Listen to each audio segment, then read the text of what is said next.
Hello, everyone, and welcome into the Wild Geese virtual Sibin.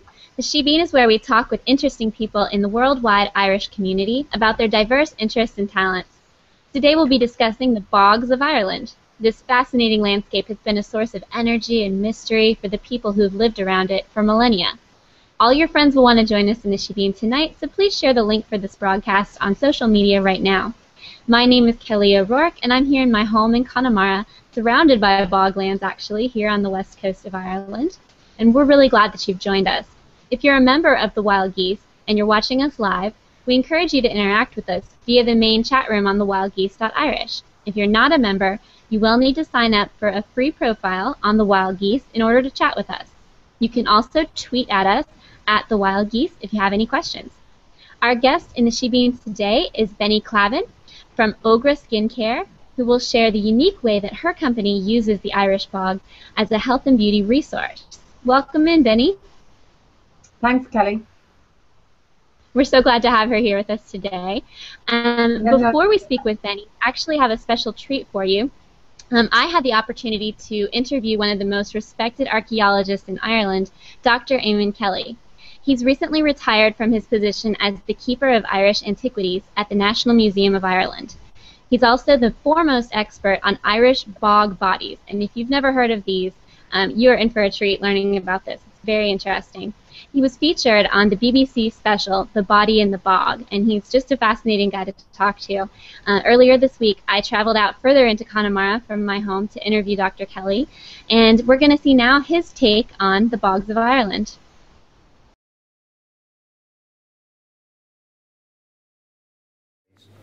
Bog was a very, very special place. The ancient Irish believed in sun worship. But now you have to remember that ancient Ireland was covered by great oak trees, great oak woods. So there was a canopy almost everywhere you went. So if you wanted to go and observe the sky, you could go out onto a mountaintop, you could go out into a lake, maybe onto an island in a lake, or you could go out on a peat bog.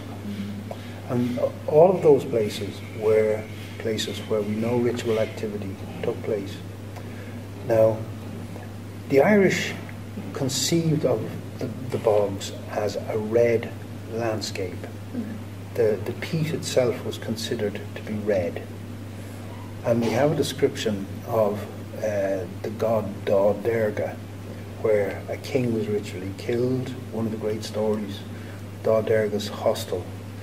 The king Conra dies in this particular story at Samhain, at Halloween.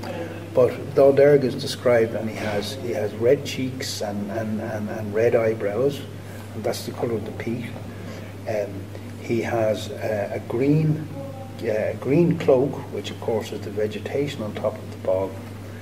But he wears a white shirt with a white hood with a red speckled insert. Now you think, what's that about? Well, that is the bog cotton. And the bog cotton has a red speckle at the end of the stalk. Okay. So you've actually got a description of a god that is based on an observation of this landscape. So the peat is red, and you say, well, why? In ancient times, people said, why is the peat red? Well, the peat is red because the sun at night goes under the ground. Oh, I see. And the bog is an opening into the other world. Okay. It's an entry point into the other world, and it is coloured. The soil there is coloured by the sun when it's resting in its chamber at night.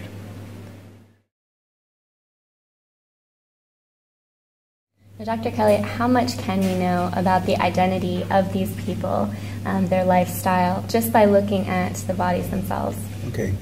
Well, the first thing we can say is that all of the prehistoric bog bodies of men who were murdered, because there are other categories of bodies as well from a later period, they're all mature adults between the ages of 25 and 40.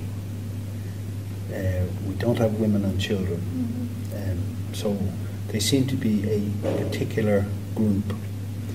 The researches which I've undertaken suggests that these are the bodies of ancient kings whose kingship for some reason or other has failed, and they have been sacrificed to the goddess to whom they were wed at their inauguration ceremony, and replaced by a new king. In other words, the goddess has been given a new consort that will return her to fertility, and the people will be looked after as a consequence of that. Now, there are a number of indications that show that these are men of high status. In the first instance, when we look at the hands of a number of them, where the hands are well preserved, like in Crossman, for example,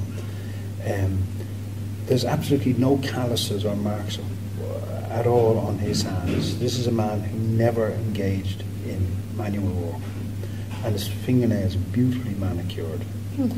Now, we know that ancient Irish kings were forbidden to undertake physical work. If they did that, they would lose their status. They would be reduced to the ranks, as it were. So ancient kings did not engage in manual labour. In the case of Bennie Clavin, he had a very, it's a bog body from County Meath, he had a very unusual hairstyle. It was sort of a ridge of hair down the centre of the head, which was held in place by a type of a hair gel which used a pine resin from pine trees that grow in the Pyrenees mountains between France and Spain. So here was somebody who could command the resources necessary to acquire very imported hair gel. Well, very expensive foreign imports. Oh, okay. I mean, you need considerable wherewithal for that. Okay. So these are the types of indications. Also, we can see that they were very well nourished. You know, these were men who were, you know, living well within those societies. In the case of Crossman, he had a very substantial meat-rich diet. So lots of steak and so on. And this can be the stomach is actually preserved. Is that how you tell this, or no?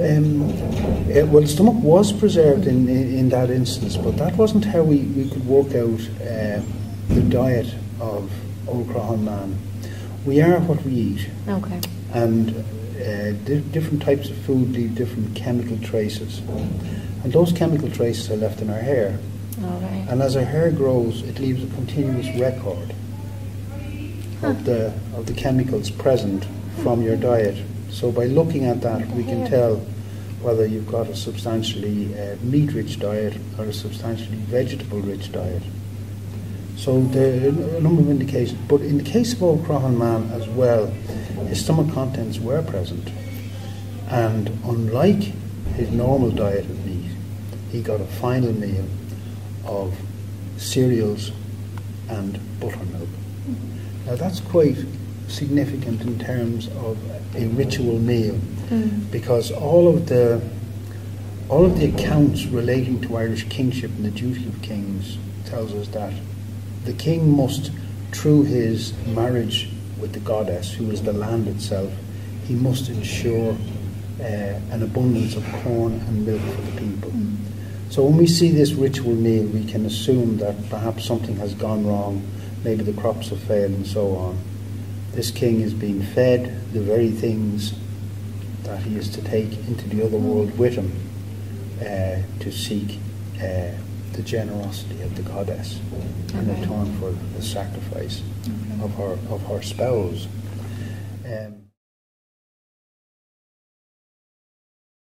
So Ned, tell us how it is that a body comes to be preserved in a bog, because these are not skeletons. They actually have skin and hair and fingernails and fingerprints. How is it that the bog preserves these soft tissues so well? There are actually a number of reasons why the bogs preserve human tissue.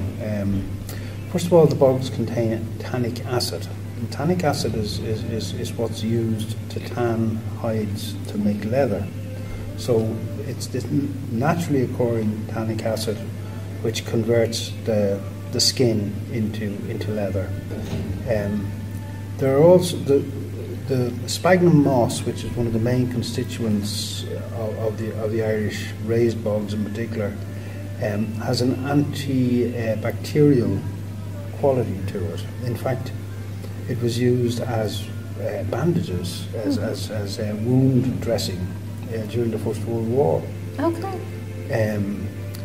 So that kills off bacteria, and of course the bacteria is required to break down the human body and decompose it. And the general lack of oxygen as well in the bog inhibits microbial action and so on. So all of these factors operate to preserve and mummify the body. There's some unhappy aspects to the bog as well. The bogs being very acid, they destroy the DNA in the bodies. Okay. So you don't have an opportunity of checking out the DNA. And also the bone within the body being alkaline is attacked by the acid, so very often the bone is completely gone even though the body is preserved. Huh. That's so interesting. So they're not mummified by any intentional human action. It's a natural mummification, actually. No, it seems there was no deliberate intention to mummify the bodies. Okay. We have a reference in one of the early Irish annals to a king of Tara who was killed under mysterious circumstances, or died under mysterious circumstances. And 40 years later, he was dug up by his son who succeeded him in the kingship. And the annals say that the body of the king was perfectly preserved. And this was a matter of great surprise to the men of Éireann. So at least the annalists weren't aware of the preservative qualities of the bogs according to that report. Yeah. Oh, that is... As late, I mean, we have stories in modern folklore which describe the bogs as places which are entry portals to the other world. And we've one particular story of a man who is being disposed of by his neighbours because they want to rob all his cattle. It's all to do with cattle, everything in Ireland is to do with cattle. Right. They want his cattle and his land. So it's about ownership of land and ownership of cattle. So they put him in a bag and they're taking him off to throw him into a bog hole. But it's a very hot day, so they put the bag down and go in for a drink. And somebody comes by and he sees there's somebody in the bag and inquires what's up here. So the guy in the bag says, I've been taken off to be married to a rich princess, but I don't want to marry her. So anyway, they change places. Right? But it's very interesting that the reference is to marriage to a princess, because like the goddess. it's married to all the elements of the ancient tales are there. And anyway, the guy's taken off. The stranger then ends up down the bog hole. So when the murderers arrive back, they're amazed to see the intended victim standing surrounded by loads of cattle because he's robbed all their cattle by this stage. And saying, good Lord, what's this all about? So the intended victim then says, well, I have to thank you guys, for throwing me into that bog hole. He said that was the entrance to the other world. And I got a fantastic welcome from the She, from the fairy people. And they have rewarded me. I sang them a few songs and they have rewarded me with all these cattle. So then the two guys go and they run back to the bog and they dive in, and that's the end of it. But that story, there's a 19th century story. I think the earliest version I found of that story is about 1807. Okay. Right? But it has all the elements. Sure. It has all of the elements of the story that's told in the Kingship and Sacrifice exhibition, Yes, indeed. which we can now project back 4,000 years. I think that's quite an extraordinary range, and it can't just be coincidence. That's fascinating.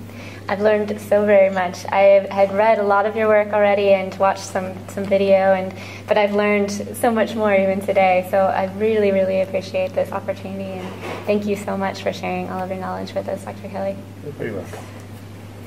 Cheers. Very welcome. Pleasure. A little bit there. When we turned the camera off, Dr. Kelly insisted that I call him Ned and continued to chat with me for at least another hour and tell me about all of his archaeological adventures. And there was a murder investigation on his family's patch of bog when he was younger, and he was part of an FBI sting operation in Boston to apprehend people who were stealing Irish artifacts. He's basically Indiana Jones' Irish version. So just a fascinating guy, and so interesting. Now those bog bodies are actually, a couple of the ones that he was speaking about there are actually on display at the National Museum of Ireland even right now. So if you do come to Ireland and you're in Dublin, you absolutely have to go there and check out the Kingship and Sacrifice exhibit is where those bodies are to be found. So right from bog bodies, the next logical topic in our discussion is obviously skincare.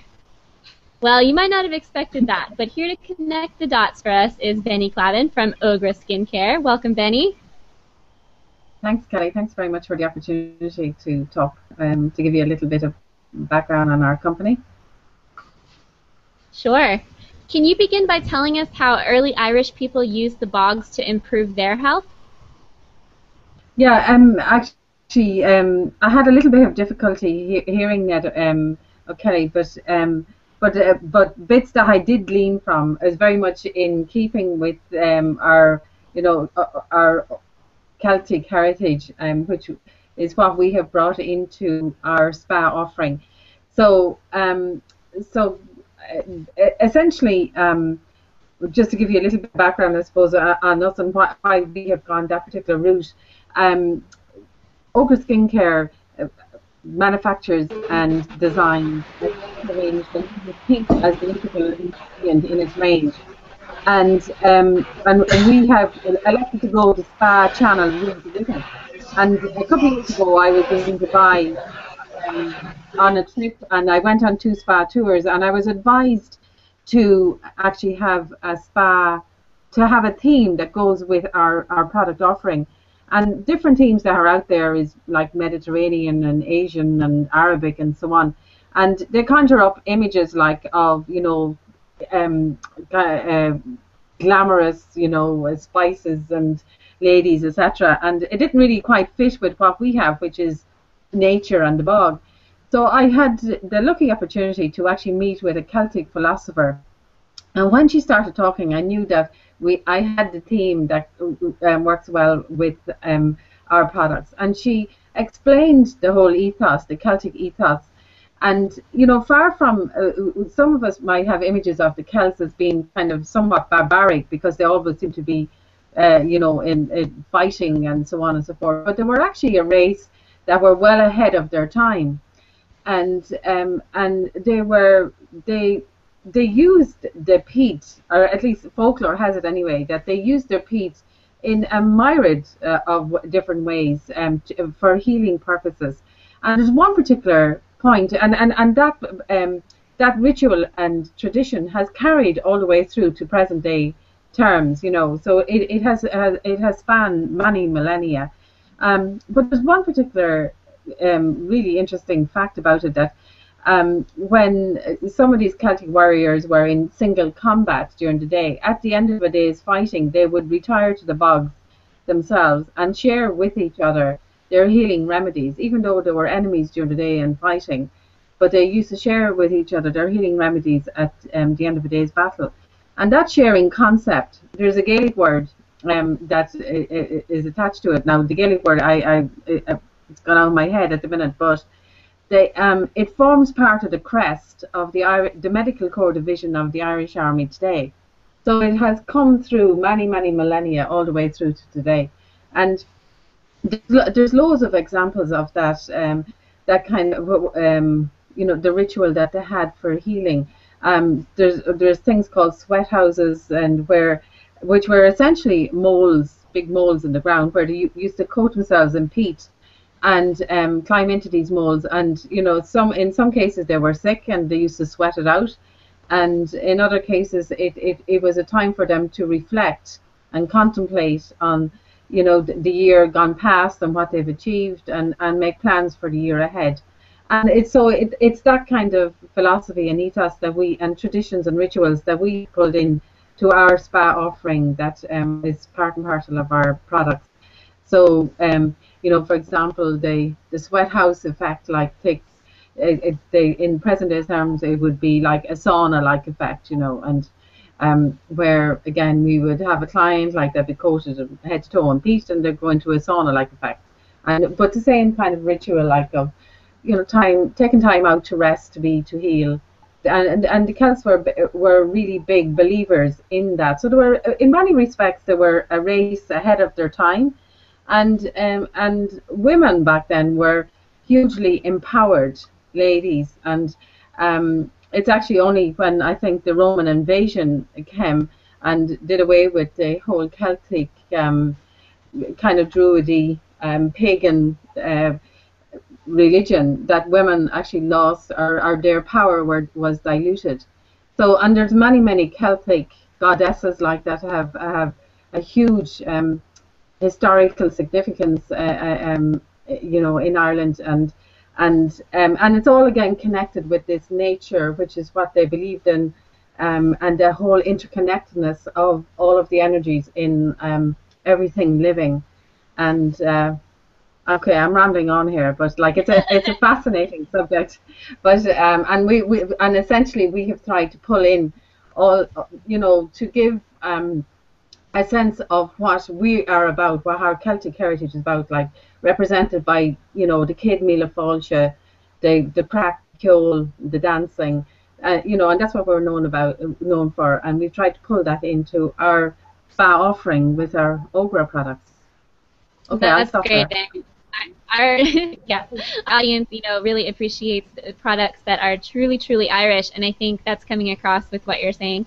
You shared with me an interesting fact that I wanted to hear more about. You told me this before, that peat was being imported from Finland at one stage into Ireland. Can you tell me more about that? Yeah, when we first started out on this journey of actually setting up the Ogra company and using peat, or researching peat, see what was actually in it that was so good for the skin. There's a lot of scientists, we say in kind of like Scandinavia direction, Eastern Europe, that had already been looking at peat, and particularly its use in skincare through the means of peat baths or balneology. And because in Ireland this whole concept never existed, and we were so familiar with using peat to cut turf, and it was for heating rather than for healing. It did, in present day terms, like it was a very new concept. But in Finland, it was regularly used in the treatment of skin conditions. And there was a local spa here in close to Tullamore here, Clara, that had been importing peat from Finland because it was the tried and tested peat at the time that was associated with skin conditions, and so they started importing it. So it's only then when we set up and we did the research on the peat in Ireland, and actually found out from that there was a research project commissioned by a university in America which looked at a sample of bogs from all across the world, and we found that actually the most potent peat in the world is actually from bogs in County Offaly, which was absolutely amazing to think like that we're importing it from Finland, but we had the best stuff in the world actually at our doorstep. So so that's what we have capitalized on, and we're doing at the moment. We're actually embarking on a very substantial. Well, not embarking. We're actually near completion of a very substantial research undertaking to actually to perform a full bioactive profiling of the bog and to figure out like what actually is in it that contributes so much to the therapeutic benefits that is able to treat skin conditions in particular, but on perfectly normal skin also to have all of the effects that to give the results to people. So that's, as I say, is ongoing at the moment. It's groundbreaking. There's no precedence out there for actually doing this research, so it's very groundbreaking, and the results are absolutely amazing. That's great, Benny. And as I understand it from speaking with you prior, Old Crossman, which Ned Kelly referenced there in our interview, was actually Old Crossman himself was actually influential in the inspiration for starting the company. Is that right? Yeah, he pretty much is responsible, or he's the main motivating factor for starting Ogra Skincare. it was, as a result of how well he was preserved in the bog, and as Ned Kelly said, and he explained about his fingernails, it was just so perfectly intact. And I had been actually talking to the detective that was assigned to the case when he was found, and he told me that it was his fingernails as well that fascinated him, that they were so perfectly intact that they were told to treat it like it had been a recent murder. And it was only when the experts came down from Dublin that they realised that they were dealing with a prehistoric body. And but they deciphered from that, like, that this guy had to be part of gentry, that he wasn't a working class man. And as Ned Kelly explained, that back then it was very much the tradition that if, for example, people had lost their harvest because of the bad weather, it was actually the king that ruling at the time that lost his life over it. He was held accountable for what the weather had in store, and whether they survived and made enough or had enough of food after the harvest. So when this guy was found, again, it triggered with us, like, gosh, that there has to be something in this. And we actually partnered with Enterprise Ireland to actually find out, do a basic research on the bog initially, and we found out, like, that he's just so completely full of nutrition in the form of all kinds of antioxidants and mineral components, all of which your body needs on a daily basis, and it has it in abundance. But when you think about it, I suppose it's not that difficult to understand, because peat is essentially the natural decomposition of a whole heap of vegetation, of all kinds of grasses, plants, flowers, you name it, all kinds, and each which has its own nutritional compound. And that's what we found. And then further research has kind of shown that through precipitation, i.e. the rainfall, and the compaction in the peat itself, like, it creates these things called fulvic and humic acids, which are amongst the very strong antioxidants that are only really beginning to become known to scientists. And our research that we're currently doing has found that the molecular size of the antioxidant is capable of penetrating the skin barrier, and hence why Ogra works, hence why it delivers the results, because it's all about the healing from inside out.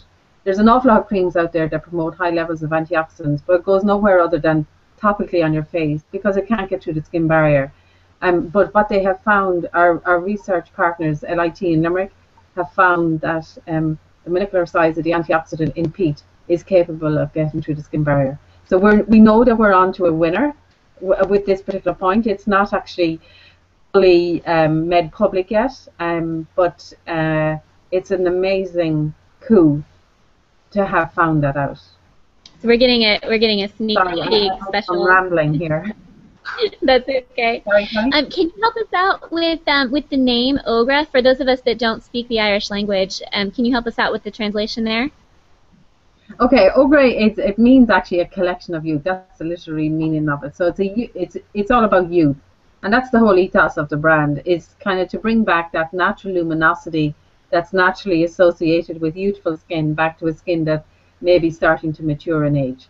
So it's a very, very appropriate and applicable term for the range, and it's a Gaelic name. Again, it's in keeping with our heritage, and that's what it stands for. It's a lovely name, and we're still able to say it even if you don't speak Irish. It's pretty easy. Oh yeah. Albeit though we have had some feedback though that maybe it's a bit too similar to ogre, and it's like, oh my god. But anyway, I don't think so. We're using it as an opportunity to explain rather than to run from it. So. That's right. Now, to move Ogra forward, you're conducting a crowdfunding campaign on Indiegogo. So tell us how the funds are going to be used for that, and then also what kind of perks can we get if we contribute to the Indiegogo campaign? Okay. Yeah. No. Thanks very much for the opportunity to explain this. Sure. Yeah. Essentially, to bring Ogra to the international stage, particularly with what we have found through our scientific research, I suppose there's two components to it. This is a gift-based crowdfunding campaign.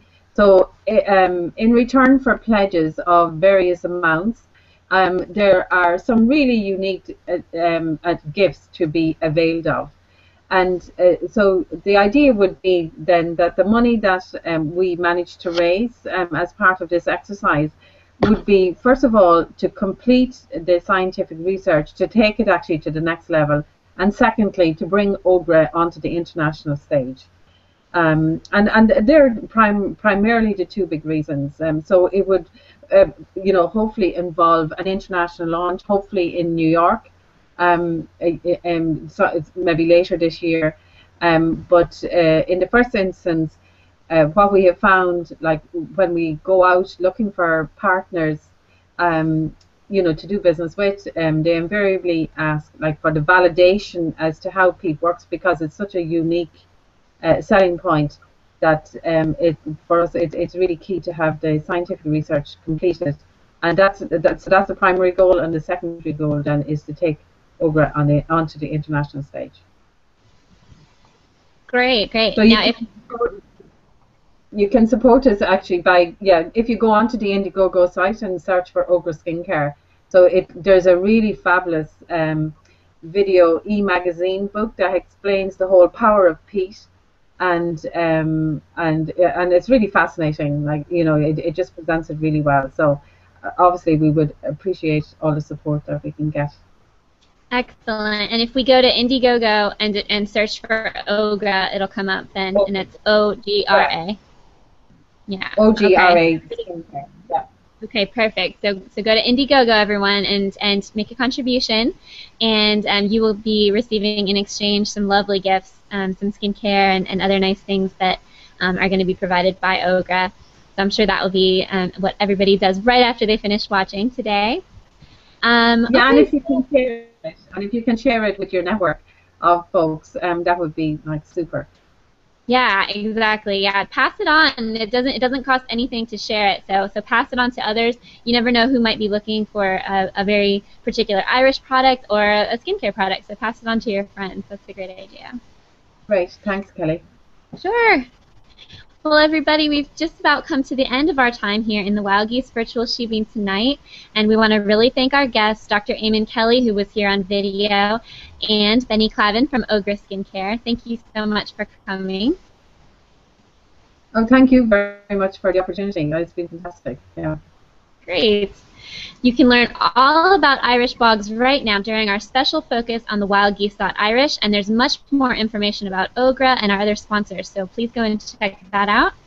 And this is the time where we want to thank our sponsors. Of course, first and foremost is Ogra Skincare, who was kind enough to sponsor us and send Bennie to us to allow us to talk about this.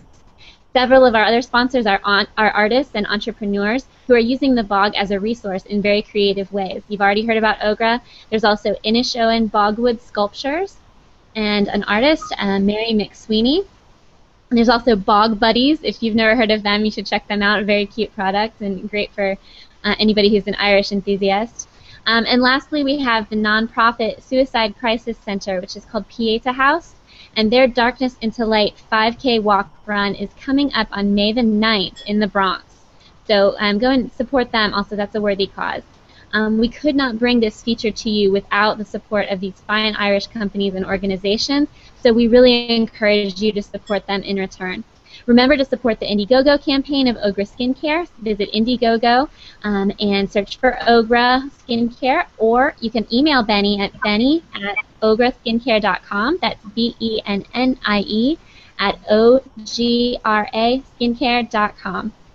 Gura mila mazi, everyone. Thanks for coming. And Slán, ihuwa. Thanks, Kelly.